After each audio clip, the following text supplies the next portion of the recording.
Liminar em planos de saúde.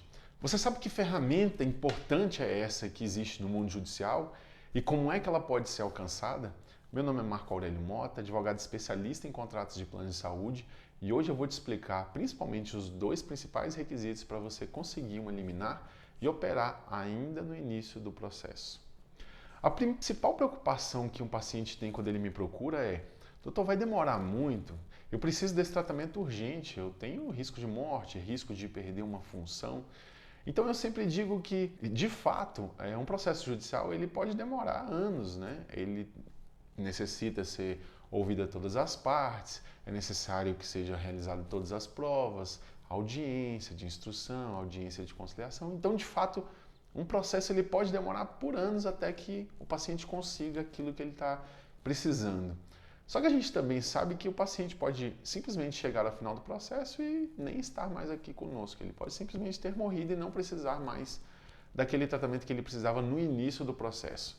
Então, a lei ela autoriza que o juiz, se ele observar a existência de alguns requisitos, ele pode fazer uma perspectiva do futuro e pensar, analisar esse processo.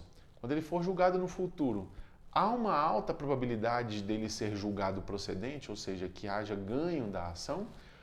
E outra, há risco para esse paciente? Ele pode esperar até o final do processo?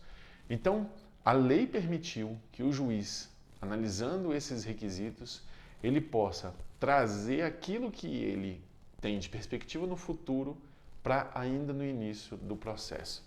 Então, quais são esses dois requisitos para que haja concessão da liminar? O primeiro é a probabilidade do direito. Antigamente era chamado de verossimilhança das alegações. E o que é a probabilidade do direito?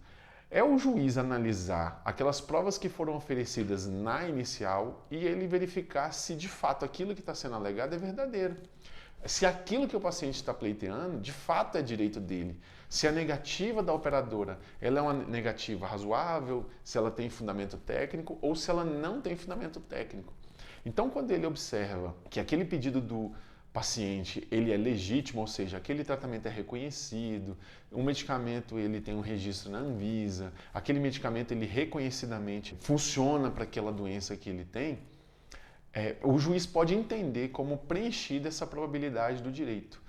Na verdade, a probabilidade do direito é comprovar que aquilo que você está alegando na inicial é verdade e que o direito que você está invocando é de fato o seu.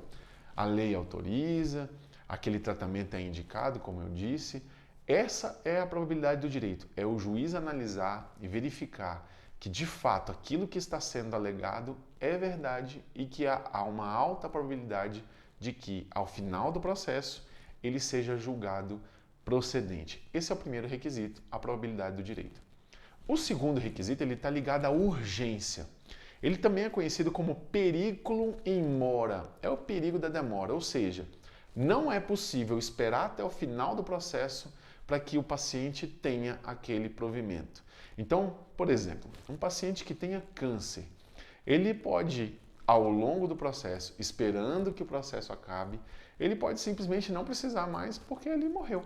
Então, o juiz, ele, com base nas provas que são juntadas ali na inicial, na petição inicial, ele pode avaliar se de fato aquilo que está sendo alegado, ele comprova que há um perigo da demora e ele pode também conceder a liminar em razão da existência desse perigo da demora. Então, se o juiz observar que estão preenchidos esses dois requisitos, ele sim pode antecipar os efeitos da tutela que seriam dados ao final do processo para que o paciente tenha o tratamento ainda no início do processo. Uma questão que é importante salientar é que essa decisão, seja pelo deferimento ou seja pelo indeferimento, ela não põe fim ao processo. Ou seja, se o juiz conceder a liminar e determinar que o paciente tenha o tratamento ainda no início do processo, o processo vai continuar. A operadora ela tem que ser ouvida, a operadora vai poder juntar provas, mas durante essa tramitação o paciente vai estar recebendo aquele tratamento, vai ter realizado a cirurgia ou vai estar recebendo aquele medicamento que ele precisava e que ele está pleiteando até que se analise o mérito da questão.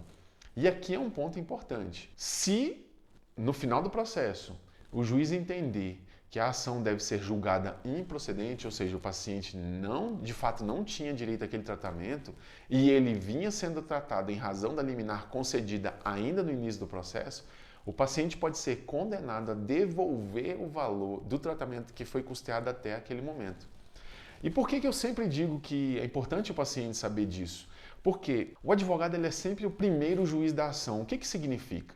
Que no momento da contratação, não é só o paciente que está sendo conquistado para que ajuize a ação, aquele advogado vai apresentar os elementos para que ele entenda que ele tem o direito e que ele vá ajuizar a ação e que pode ter um sucesso e incentivar o paciente a ajuizar aquela ação. Então, o advogado ele tem que ter a responsabilidade de fazer a primeira análise como se um juiz fosse e dizer ao paciente, olha, é possível que você ganhe essa ação, mas há possibilidade de reversão. O paciente estando ciente dessas possibilidades, ele pode se preparar para, se no futuro houver uma decisão contrária e revogue essa liminar que foi concedida inicialmente, ele está ciente e preparado para eventualmente ter que devolver o dinheiro à operadora. Isso acontece? Acontece. Mas eu sempre digo que é uma chance mais diminuída por causa disso, porque passa pelo crivo não só do advogado, como também pelo crivo do juiz já na inicial. Então, para concluir, a liminar é um instituto muito importante no mundo jurídico, ele está previsto no Código de Processo Civil, que é uma lei federal, e que diz que lá no artigo 300, se o juiz observar que estão preenchidos os dois requisitos, o perigo da demora e a probabilidade do direito, o juiz pode antecipar os efeitos da tutela e determinar a realização do procedimento ainda no início do processo. Eu espero ter sanado suas dúvidas e estou à disposição para caso haja algum tipo de questionamento. Muito obrigado.